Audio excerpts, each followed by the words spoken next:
269쪽입니다. 신명기 5장 7절에서 9절까지 말씀, 이 말씀을 우리 다 같이 합독을 하도록 하겠습니다. 신명기 5장 7절에서 8절에서 9절까지입니다. 10절까지입니다. 제가 처음부터 말씀을 잘못 들었네요. 신명기 5장 8절에서 10절까지 다 같이 합독하겠습니다.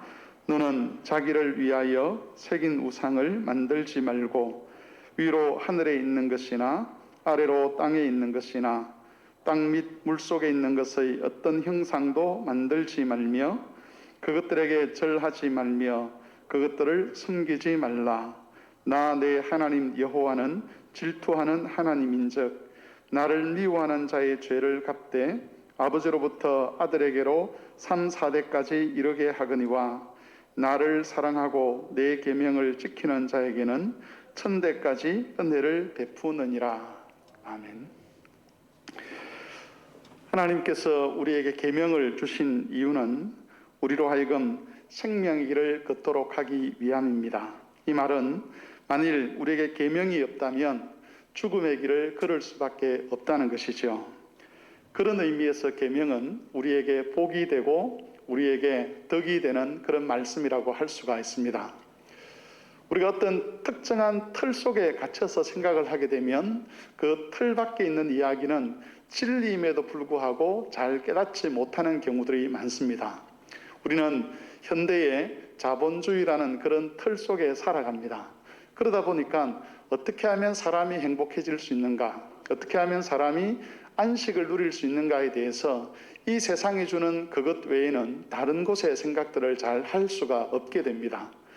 그런 와중에 하나님께서 우리에게 주신 것이 바로 참으로 안식할 수 있는 길, 참으로 생명의 복을 누릴 수 있는 길이 무엇인가 하는 것을 알려주셨다는 것이죠. 이것은 하나님의 약속입니다. 그래서 우리는 이 하나님의 약속과 세상이 주는 목소리 둘 중에 하나를 선택하며 살아야 합니다. 과연 자본주의라고 하는 이 틀 속에서 우리에게 던져주는 이런 메시지가 진짜인가? 아니면 자본주의가 던져주는 이런 메시지가 아니라 하나님의 말씀, 하나님의 약속이 진짜인가를 판가름하고 그 속에서 선택하며 살아가는 것이죠. 현대인들은 하나님의 계명을 싫어합니다. 하나님의 계명에 매이는 것을 좋아하지 않죠. 왜냐하면 그 계명에 매이는 것이 인간의 자유를 잃어버리는 것이라고 생각하기 때문입니다. 그래서 현대의 어떤 사상이나 문화나 교육이나 철학이나 이런 모든 것에 그 근저에 뭐가 있느냐면 하나님의 계명으로부터 자유롭게 되고 싶은 그런 인간의 욕망이 거기에 깔려 있습니다. 우리나라뿐만 아니라 전 세계적으로 일어나고 있는 여러 가지 사회운동, 시민운동 이런 기제에 보면 인간의 어떤 행복을 위하여서 하나님으로부터 독립해야 된다라고 생각을 하고 그러기 위해서 특별히 하나님의 계명으로부터 벗어나고 싶어하는, 그래서 그 하나님의 계명과 반대되는 법을 만들고 하나님의 계명과 대립하는 그런 법을 만들려고 하는 것이 오늘날의 조류라고 볼 수가 있습니다. 그런 의미에서 여러분, 계명을 두고 상반된 두 가지 입장이 존재하는 것이죠. 한쪽에서는 계명을 생명의 말씀으로 보는 반면에 다른 한쪽에서는 불필요한 제약으로 여깁니다. 만일 우리 속에 영생이 있다면 계명의 말씀이 우리를 생명으로 인도하는, 또 하나님께서 우리에게 주신 참 안식과 복을 누리는 길로 여겨지게 될 것입니다. 반대로 그 속에 생명이 없는 사람, 영생이 없는 사람은 이 계명의 말씀을 떠나야 될 말씀, 거부해야 될 말씀으로 여기게 된다는 것이죠. 여러분, 우리는 이 계명에 대한 세상의 가르침에 속지 않도록 조심을 해야 합니다. 세상이 계명을 부정적인 것으로 여긴다고 해서 우리마저도 그런 거짓된 조류에 휩쓸려서는 안 되는 것이죠. 뭘 하지 마라, 뭘 하라, 이렇게 하나님께서 우리에게 가르치시는 것이 우리를 힘들게 하고 우리를 고통스럽게 만들고 우리가 자유를 누리는 것에 대해서 하나님이 셈을 내고 그래서 이런 말씀을 하는 게 아니라는 것이죠. 부모가 그 사랑하는 자녀에게 이렇게 저렇게 간섭을 하는 것이 그 자녀를 잘 못되게 하기 위해서, 그 자녀로부터 무엇인가를 빼앗기 위해서가 아니듯이 하나님 아버지께서 자녀된 우리들에게 무엇을 하라고 말씀하시고 무엇을 하지 말라고 말씀하시는 것은 우리를 향한 하나님의 사랑이고, 그리고 그렇게 순종하는 것이 참으로 복을 얻는 길이기 때문에 그렇습니다. 우리를 어둠에서 빛으로 인도하는 것이 하나님의 계명의 말씀입니다. 그러므로 오늘도 이 계명의 말씀들을 들으시고 그것을 마음에 새기셔서 하나님이 주신 영생의 길을 잘 걸어가는 그런 성도들이 되시기를 바랍니다. 혹시 유럽이나 고대 기독교가 부흥했던 그런 지역을 여행을 해보신 분들은 아마도 가톨릭 예배당이나 또는 정교회 예배당에 한 번쯤은 들어가 보셨을 것입니다. 그 예배당에 들어가 보면 우리 예배당하고 다른 점이 있습니다. 그게 뭐냐면 그 예배당은 굉장히 화려합니다. 특별히 그런 예배당에는 성화들이 많이 걸려 있습니다. 성화라고 하는 것은 기독교에서 유명한 그런 인물들이나 사상가들을 그림으로 만든 것이죠. 특별히 성화에서 가장 중요한 것은 예수님과 예수님의 어머니인 마리아입니다. 그래서 그런 성화들을 걸어놓고 거기에 머리를 조아리고 그렇게 하나님을 섬기는 그런 것들을 아마 종종 보셨을 겁니다. 그리고 그런 예배당에는 성화 외에도 사람으로 하여금 경건한 마음을 갖게 만들고 그 예배당에서 엄숙한 마음을 갖게 만드는 다른 장치들이 있는 것을 아마 보셨을 겁니다. 예를 들어서 들어오는 입구 오른쪽이나 왼쪽에 가면 촛불을 켜고 기도하는 자리가 있습니다. 전체가 다 깜깜한데 촛불을 켜고 기도하는 그 자리에 초가 빛을 발하고 거기만 밝으면 그 앞에 서면 사람이 꼭 믿음을 갖지 않더라도 마음이 겸비해지는 것을 우리가 경험을 합니다. 그래서 그렇게 사람으로 하여금 자기를 돌아보게 하고 자기로 하여금 하나님 앞에서 자기 스스로의 어떤 심령을 이렇게 점검하도록 하는 그런 장치들이 있죠. 예배당 입구에 보면 딱 뭐가 있느냐 하면 큰 대야가 있습니다. 그러면 들어오는 사람이 거기에 손을 씻죠. 손을 씻으면서 마치 죄를 씻는 것처럼 하나님 앞에 정결하기 위해서 그렇게 손을 씻는 그런 대야도 있고 그렇습니다. 그런 것들이 있으면 아무래도 사람들이 예배당을 드나들 때에 없는 것보다 훨씬 더 경건하고 또 훨씬 더 단아한 마음을 가질 수 있는 것은 사실입니다. 그래서 여행을 하시면서 이런 예배당에 가보셨던 분들 중에서는 우리도 그런 것들을 예배당에 두면 안 되느냐라고 질문을 하는 분들이 종종 있다고 합니다. 아직까지 저는 그런 질문을 들어본 적이 없는데 다른 목사님들의 이야기를 들어보면 여행을 하고 오셨던 분들이 우리 교회에도 입구에 이렇게 물 담는 큰 통을 만들어서 예쁘게 만들어서 두면 성도들이 자기의 죄를 돌아보는데 훨씬 더 유익하니까 그런 걸 만들자라고 하는 그런 주장들이 있다고 합니다. 그런데 여러분, 우리 예배당을 보시면 전혀 그런 것이 없다는 것을 아마 아실 것입니다. 분명히 어떤 장치들을 이용을 하게 되면 사람들의 마음을 가라앉게 만들고 엄숙함과 경건함으로 예배에 참석할 수 있도록 도움을 줄 수 있을 것 같음에도 불구하고 개신교회들, 특별히 종교개혁의 전통을 잇는 그런 교회들은 예배당이 아주 단순합니다. 현대에 들어서 한국교회 예배당에 이제 이런 악기들이 등장하고 막 이렇게 돼 있지만 전통적인 교회에서 예배당 강단에는 딱 두 가지밖에 없었습니다. 하나는 말씀을 설교하는 설교단, 그리고 또 하나는 하나님 예수 그리스도의 몸과 피를 나누는 성찬상, 요 두 개만 딱 존재했습니다. 왜냐하면 성도들의 믿음을 돕는 유일한 은혜의 방편이 말씀과 성찬이라고 보았기 때문에 그렇습니다. 그런데 이제 현대에 들어와서 말씀과 성찬에 대한 신학이 왜곡이 되고 또 그렇게 되다 보니까 점점 다른 것들이 이제 들어오는 그런 경향을 가지고 있긴 하지만 중요한 것은 하나님께서 자기 백성을 거룩하게 만들고 자기 백성의 심령을 돕도록 하는 것은 말씀과 성찬 외에 없다는 것을 우리가 알아야 할 것입니다. 어떻든 여러분, 형식적으로 본다면 지금 우리는 이 계명을 잘 지키고 있는 교회처럼 보입니다. 왜냐하면 교회에서 성화 같은 것을 없애고 형상을 없앤 이유가 이 계명을 지키기 위함이기 때문에 그렇습니다. 우리는 어떤 물건을 만들어서 하나님이라고 그것을 섬기지도 않습니다. 그리고 예배를 위해서 어떤 형상을 만들어 놓지도 않았습니다. 그래서 형식적인 면에서 본다면 우리 개신교회는 이 계명을 잘 지키는 교회라고 그렇게 평가할 수가 있는 것이죠. 하지만 계명을 형식적인 면에서만 이해하려고 하면 하나님께서 원래 의도하셨던 뜻을 잃어버리게 됩니다. 유대인들은 형식적인 면에서 본다면 우리보다 훨씬 더 철저하게 이 계명을 지켰습니다. 특별히 예수님 당시의 유대인들은 아예 어떤 하나님의 계명을 지키는 데 있어서 조금의 틈도 주지 아니하고 철저하게 조항을 따라서 계명을 지켰던 사람들입니다. 하지만 나중에도 살펴보겠지만 이런 유대인들이 예수님으로부터 너희가 이 계명을 어겼다는 그런 책망을 받는 그런 말씀들이 있습니다.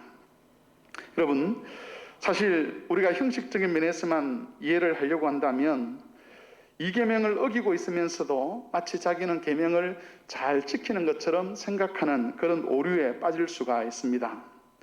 그래서 앞으로 두 번에 걸쳐서 10계명 두 번째 계명이 의도하는 바가 무엇인가 하는 것을 설교하고자 합니다. 오늘은 계명 자체의 의미에 대해서 설교를 할 것이고 다음 주에는 계명에 첨가된 복과 저주에 관해서 설교를 하도록 하겠습니다. 먼저 살펴볼 것은 하나님께서 왜 형상을 만들지 말라고 하셨는가 하는 겁니다.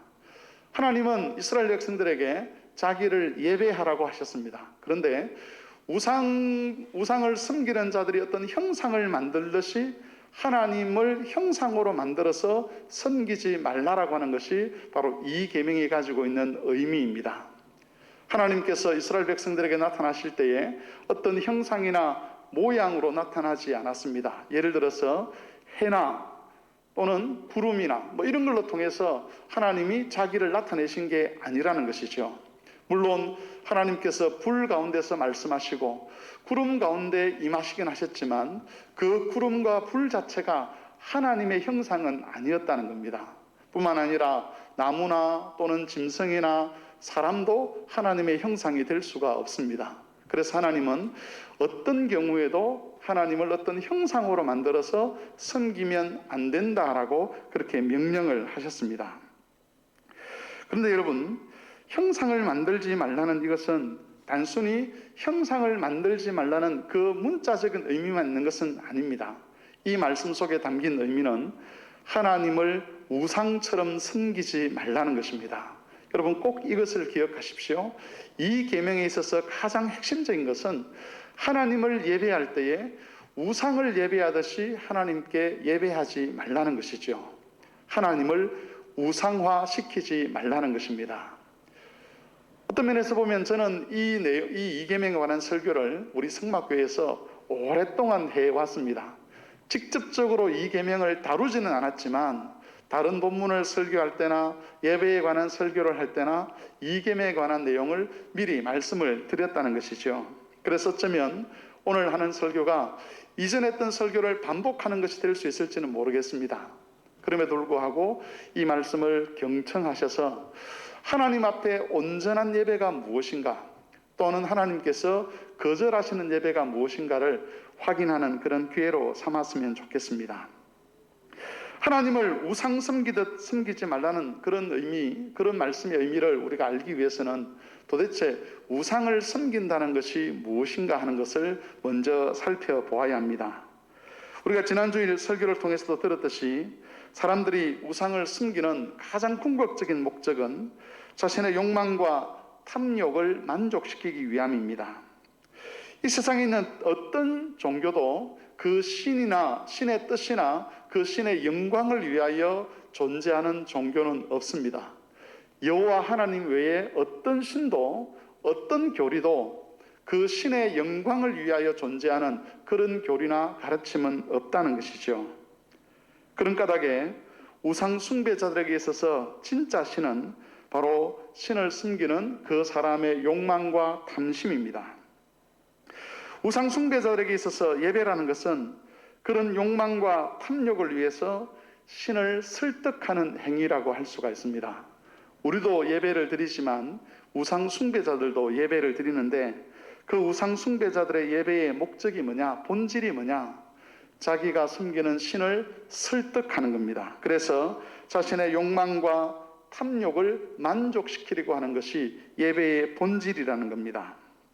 신으로부터 자기가 원하는 것을 얻어내기 위해서 신을 속이든지 아니면 신을 감동을 시켜서 그 신의 능력이 사용되도록 하는 것이 우상 숭배자들에게 있어서 예배가 갖는 의미입니다. 이런 예배에 있어서 가장 중요한 것은 그들의 신상 앞에서 절을 하는 겁니다. 우상 숭배자들은 그들이 할 수 있는 최선을 다해서 예물을 준비를 합니다.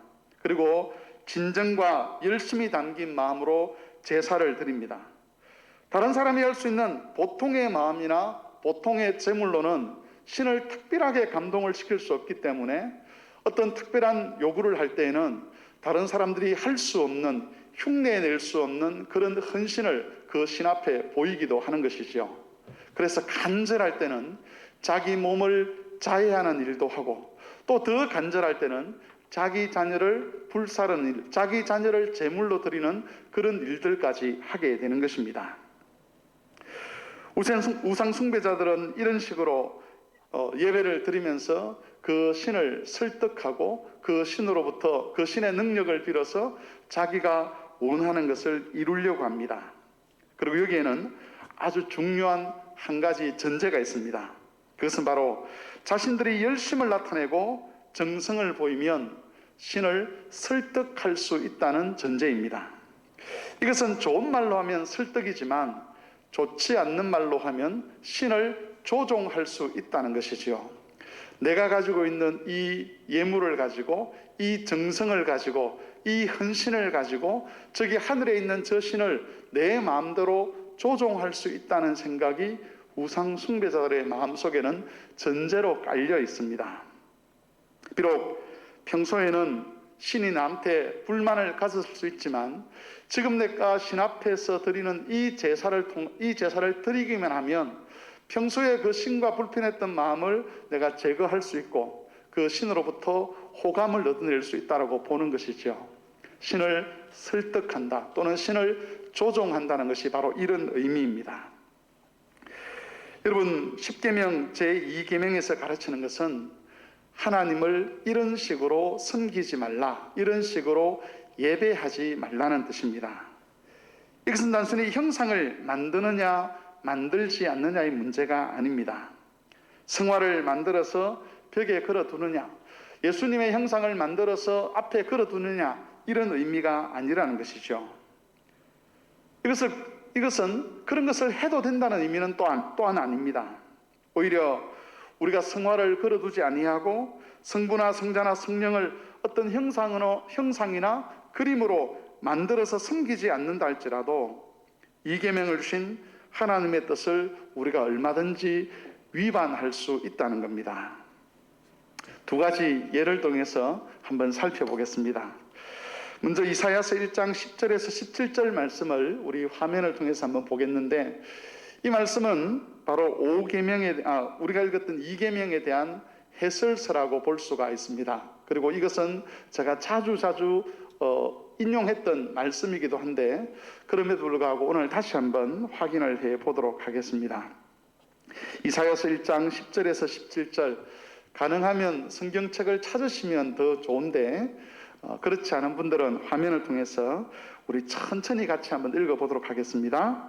너희 소돔의 관원들아, 여호와의 말씀을 들을지어다. 너희 고모라의 백성아, 우리 하나님의 법에 귀를 기울일지어다. 여호와께서 말씀하시되 너희의 무수한 재물이 내게 무엇이 유익하뇨? 나는 순양의 번제와 살진 짐승의 기름에 배불렀고 나는 수송아지나 어린 양이나 순염소의 피를 기뻐하지 아니하노라. 너희가 내 앞에 보이러 오니 이것을 누가 너희에게 요구하였느냐? 내 마당만 밟을 뿐이니라. 헛된 죄물을 다시 가져오지 말라. 분향은 내가 가정이 여기는 바요. 월삭과 안식일과 대회로 모이는 것도 그러하니 성회와 아울러 악을 행하는 것을 내가 견디지 못하겠노라.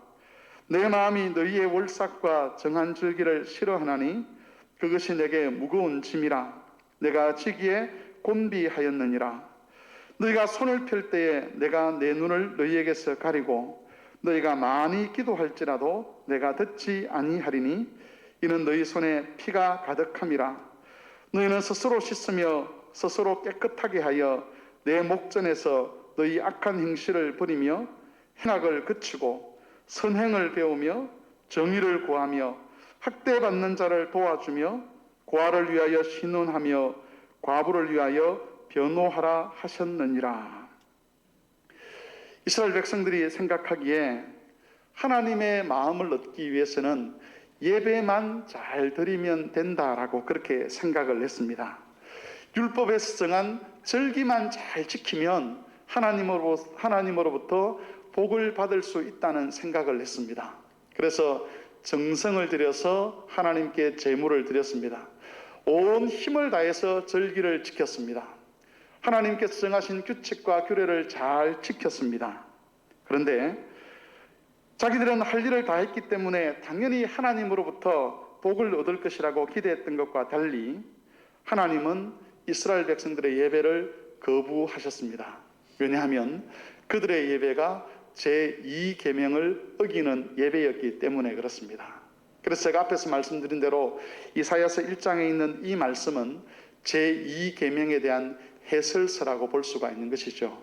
도대체 하나님께서 왜 이 계명을 주셨는가? 이스라엘 백성들이 바로 이런 오류에 빠질 수 있었기 때문에 그렇습니다. 이스라엘 백성들의 태도는 하나님과 우상을 동일시하는 것이었습니다. 하나님을 우상처럼 섬기는 일, 다시 말하면 하나님께서 강조하신 것은 제사 자체가 아니었음에도 불구하고 그 제사를 통해서 얼마든지 하나님을 설득하고 하나님의 호의를 얻어낼 수 있다라고 착각을 한 것이죠.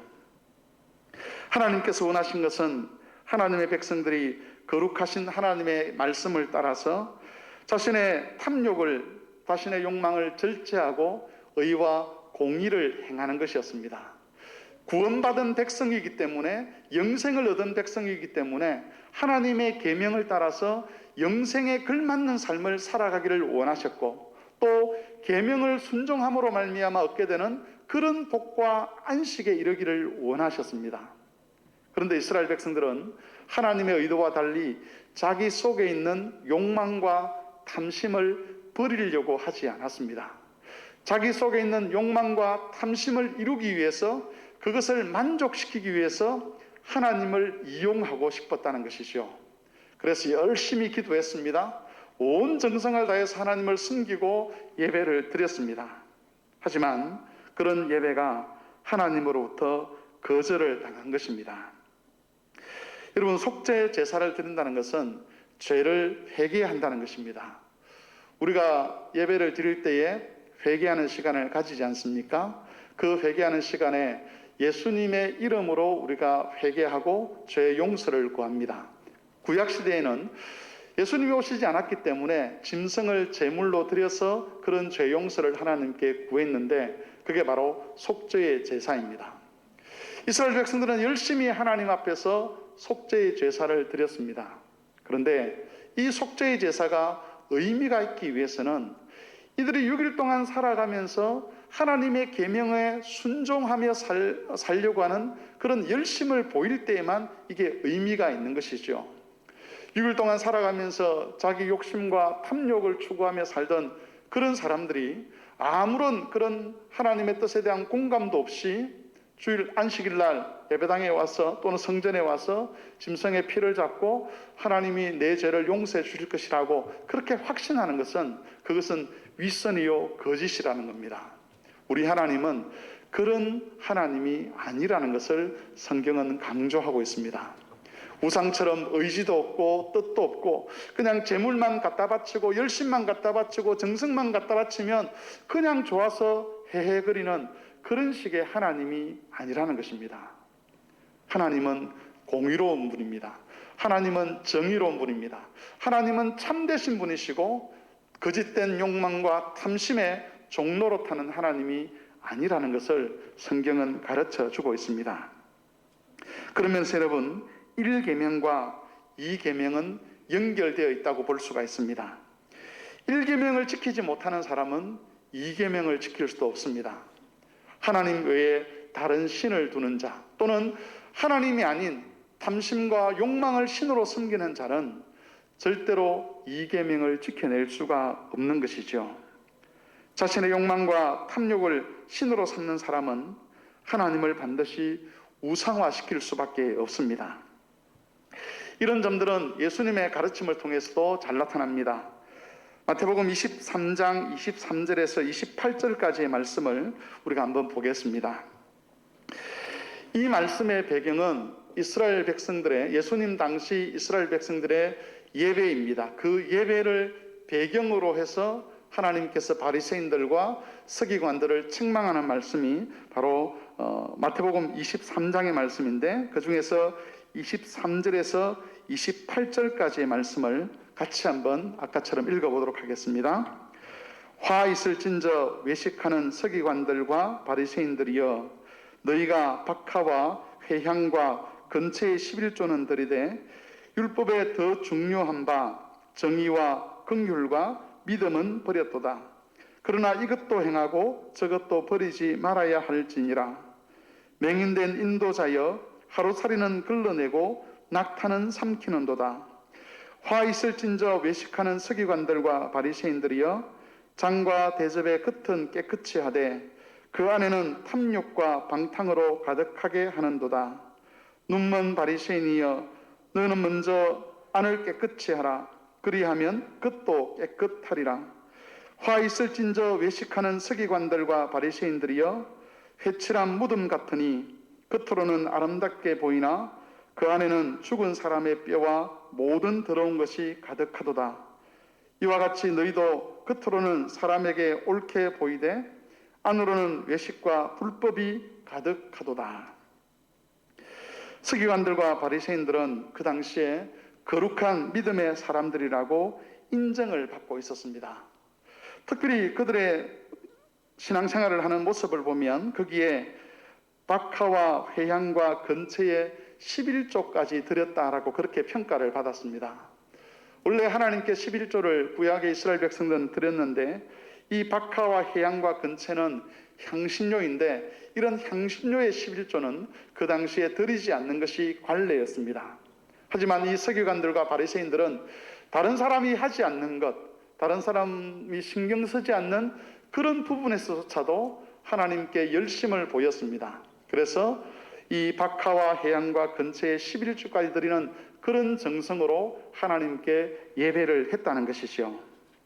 하지만 예수님에 의하면 그들의 예배는 회칠한 무덤과 같았습니다. 겉으로는 참 멋있어 보이고 아름다워 보이고 하나님이 받으신직한 그런 예배였지만, 사실은 그 예배는 썩어 문드러진 예배였다는 것이죠.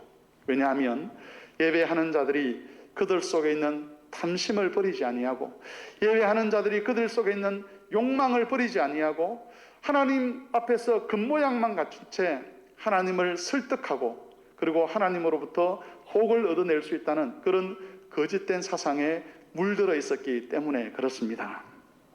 결국 하나님께서는 그런 이스라엘 백성들의 예배를 견디지 못하고 그들에게 멸망을 선언하셨습니다.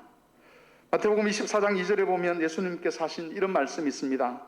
너희가 이 모든 것을 보지 아니하느냐? 내가 진실로 너희에게 이르노니 돌 하나도 돌 위에 남지 않고 다 무너뜨려지리라.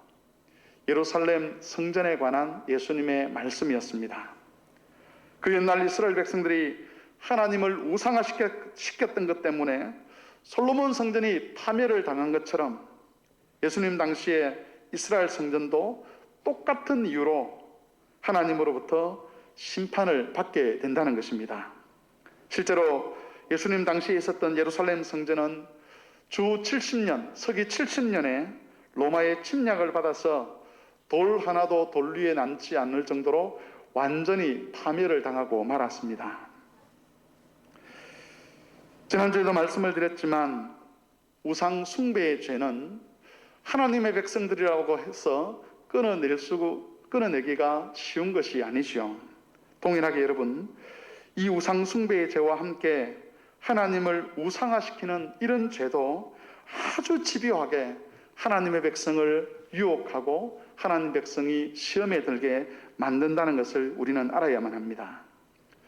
이스라엘 백성들의 역사, 구약의 역사를 통해서 우리가 깨닫는 것은 이 우상 숭배와 하나님을 우상화시키는 이 죄가 얼마나 집요한지를 알게 하는 것입니다.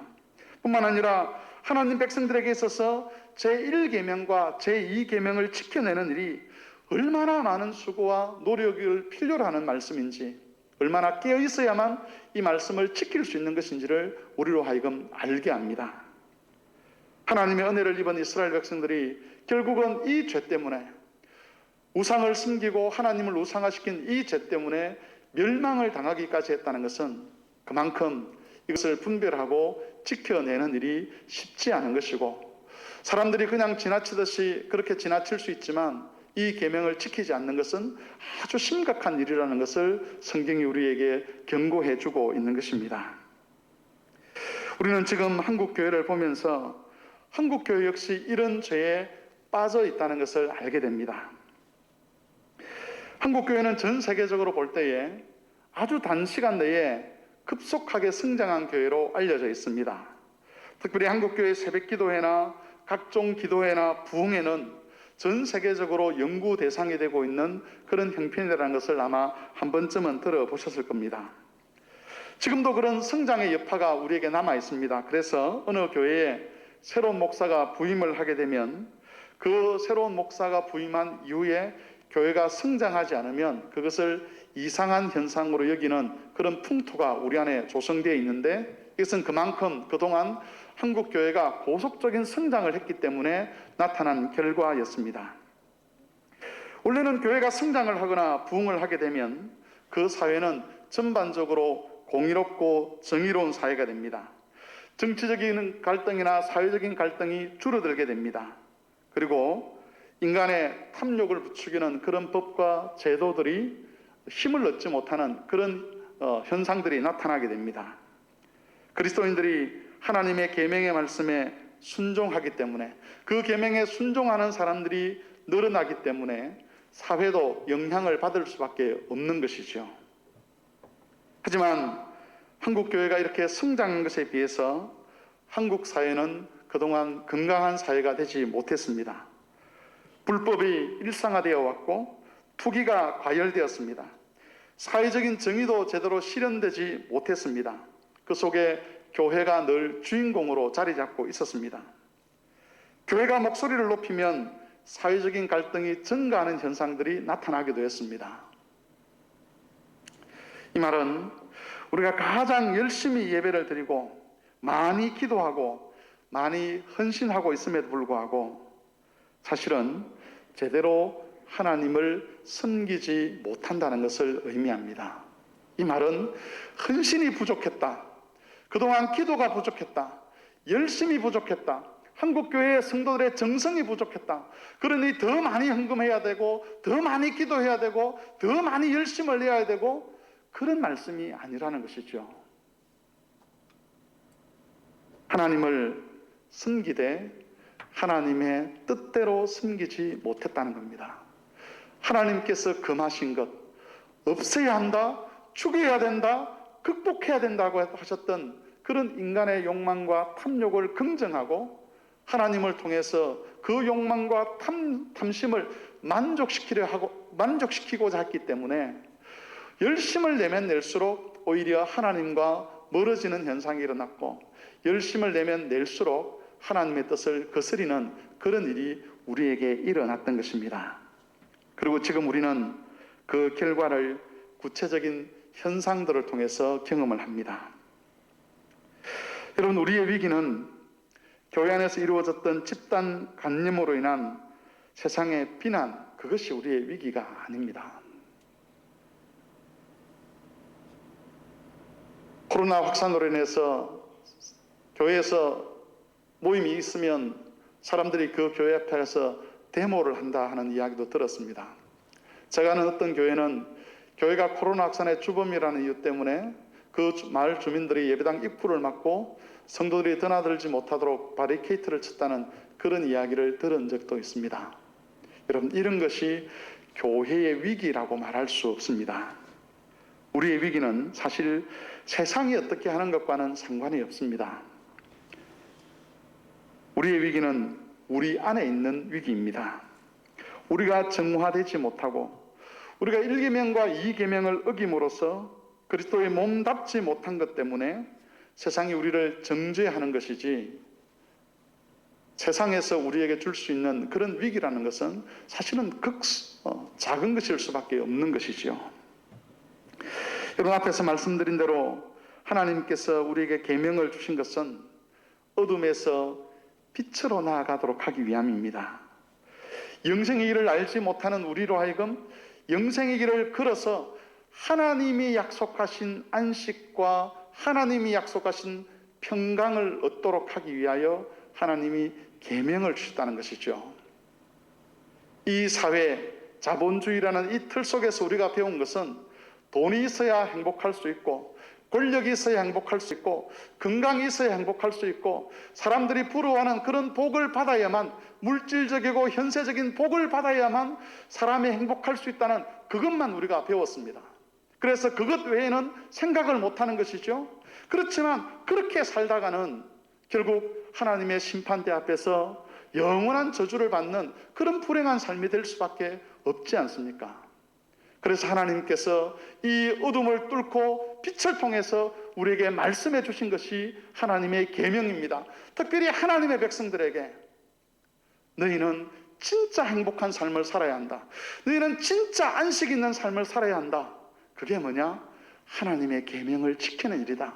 그 계명을 지키는 자들은 비록 세상적인 복은 얻지 못할지만 하늘에서 임하는 평강을 얻게 될 것이고, 하나님이 주시는 안식을 얻게 될 것이고, 하나님이 주시는 위로가 그 심령을 채우게 될 것이라고 약속하신 것입니다.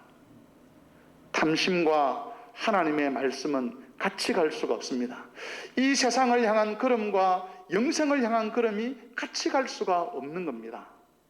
그래서 하나님께서 우리에게 계명을 주시고 계명을 지키라고 말씀하십니다.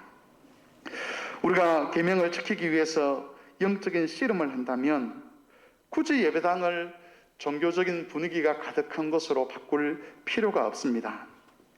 교회사에서 성화라든지 성물이라든지 이런 물건들을 만들어서 종교적인 분위기를 조성하려고 했던 때는 언제나 예배의 본질이 흐려진 때였습니다.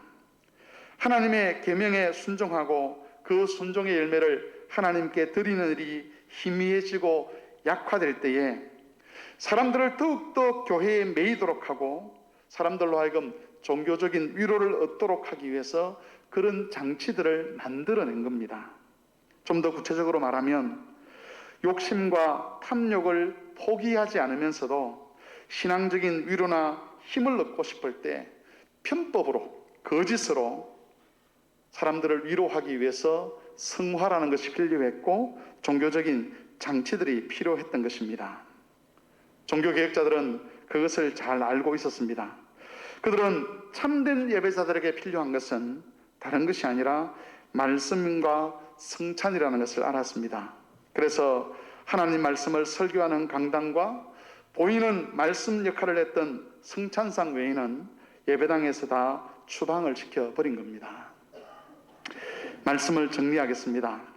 여러분, 제2계명은 하나님이 받으시는 참 예배가 어떤 것인가를 가르치는 계명입니다. 하나님을 예배하는 사람은 하나님을 우상처럼 만들지 말아야 합니다. 예배는 하나님을 설득하는 자리가 아닙니다. 하나님에게 잘 보이기 위해서 애쓰는 자리가 아닙니다. 오히려 우리가 하나님 말씀을 따라 순종한 것에 대한 열매를 가지고 가서 하나님께 감사하는 자리가 바로 예배의 자리입니다. 비록 부족한 것이 있지만 예수 그리스도의 죄 용서의 확신을 가지고 하나님 앞에 나와서 하나님, 제가 한 주간 동안 이렇게 살아보려고 했는데 이렇게도 실수하고 저렇게도 실패했지만 다시 힘을 주십시오라고 하나님께 요청하는 자리가 바로 예배의 자리입니다. 내가 순종하게 될 하나님의 뜻이 무엇인가를 확인하고 그 뜻대로 다시 세상에서 살아가기 위해서 결단하는 자리가 바로 예배의 자리입니다. 하나님은 이미 자기 백성을 사랑하십니다. 자기 백성을 사랑하고 자기 백성을 좋게 보셨기 때문에 자기 독생자까지 주시면서 우리를 위하여 십자가에 죽도록 하신 분이 바로 우리 하나님입니다. 그러므로 여러분, 예배에 있어서 순종의 열매가 빠지게 되면 그것은 곧 우상 숭배가 됩니다. 의의 열매가 빠지게 되면 모든 예전은 외식이 되고 맙니다. 이 말은 우리의 열심이나 헌신이나 정성이 필요 없다는 뜻이 아닙니다. 다만 무엇을 위한 열심이며 무엇을 위한 헌신이며 무엇을 위한 정성인가를 살펴야 하는 것이지요. 그럴 때 우리의 예배는 우상화되지 아니하고 하나님이 받으시는, 또 하나님과 우리 사이에 거룩한 교제가 이루어지는 예배가 될 수 있습니다. 앞으로 많은 교회들이 제2계명을 어기고 더욱더 어둠 속으로 들어가는 것을 우리가 보게 될 겁니다. 그로 인해서 교회는 더욱더 세상으로부터 비난을 받을 것이고 하나님의 이름은 불신자들에게 조롱과 멸시를 받게 될 것입니다. 여러분, 이런 상황에서 우리는 오히려 계명을 지키는 것을 통해서 어둠에서 빛으로 나아가야 합니다. 주님은 이렇게 빛으로 나아가는 교회를 이 땅에 남기실 것입니다. 그리고 빛 가운데 있는 그 적은 수의 교회를 통해서 주님이 계획하신 종말의 역사를 이루어 가실 것입니다. 이 말씀을 기억하시고 제1계명과 제2계명을 지키는 것을 통해서 함께 빛 가운데 머무는 그런 성도들이 되시기를 바랍니다. 주님의 말씀을 생각하시면서 기도하겠습니다. 하나님은 자신을 우상화시키는 것을 참지 않으십니다. 하나님을 우상화시키는 것은 하나님을 모독하는 것입니다. 하나님은 우리가 하나님을 바르게 예배하기를 원합니다. 말씀에 순종한 열매를 가지고 하나님을 섬기기를 원합니다. 우리가 계명을 지킬 때에 하나님은 우리에게 복과 안식이 있을 것이라고 약속하셨습니다. 그 약속의 말씀을 믿고 하나님의 뜻에 순종하심으로 그 모든 것을 누리실 수 있기를 바랍니다. 다 같이 한번 말씀을 두고 기도하겠습니다.